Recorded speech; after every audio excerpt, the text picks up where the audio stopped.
આપ નિહાળી રહ્યા છો જનતાની જમાવટ આઝાદી સમાચારોની।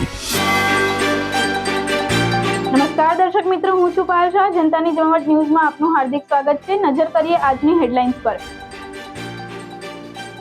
ક્યાંથી ક્ષત્રિય આંદોલન ચાલી રહ્યું છે? રૂપાલાની ટિકિટ ન કપાઈને ક્ષત્રિયો એક થયા। અમદાવાદનું રાજપૂત ભવન એપી સેન્ટર બન્યું। રંગીલા રાજકોટમાં વધુ એક રંગ ઉમેરાયો। અટલ સરોવર ખુલતા સહેલાણીઓ ઉમટ્યા। બાળકોના 10, મોટાના ₹20 એન્ટ્રી ફી। લેઝર શોએ સૌંદર્યમાં 4 ચાંદ લગાવ્યા। અંબાજી મંદિર દેવસ્થાન ટ્રસ્ટની નવી પહેલ। મંદિરમાં યાત્રિકો માટે વેન્ડિંગ મશીન મુકાયા। ₹5નો સિક્કો નાખવાથી ઓટોમેટિક કપડાની થેલી બહાર આવશે।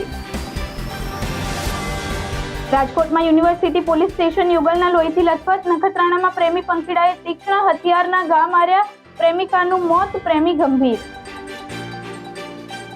1 કરોડની જેગવાર બની આકર્ષણનું કેન્દ્ર। સુરતના વેપારીએ તિરંગા રંગમાં કાર પ્રિન્ટ કરાવી। મોદી કા પરિવાર લખાવી ચાહના વ્યક્ત કરી। મોદી સરકારની સિદ્ધિઓ દર્શાવી। ભાજપે લીડની જીદ છોડી। 5 લાખની લીડ ભૂલાઈ। હવે માત્ર જંગી લીડ પર જ નિશાન। જીઆઈએસએફ ડિવિઝન ઇન્ચાર્જ લાંચ લેતા ઝડપાયા। સિવિલ હોસ્પિટલમાં હોમગાર્ડ જવાનો પાસે શિફ્ટ મુજબ નોકરી ફાળવતા 1500ની લાંચ માંગી। એસીબીએ ટ્રેપ મોકલી ધરપકડ કરી। મોદીની સભાને ઝાંખું પાડતું ક્ષત્રિયોનું સંમેલન। ક્ષત્રિયોએ રતનપરામાં યોજેલા સંમેલનની યાદ અપાવી દીધી। પંજાબના સીએમ ગુજરાતની મુલાકાતે। ભગવંત માન મોડી સાંજે અમદાવાદ એરપોર્ટ પહોંચ્યા અને કહ્યું ગુજરાતીઓનો સારો પ્રતિસાદ મળ્યો। પંજાબનો આપ ઇતિહાસ રચશે। રાજકોટના ઇમિટેશનના ધંધાર્થી યુવાનનો ગળે ફાંસો ખાઈ આપઘાત।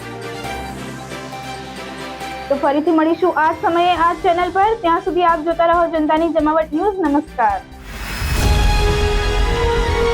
આપ નિહાળી રહ્યા છો જનતાની જમાવટ આઝાદી સમાચારોની।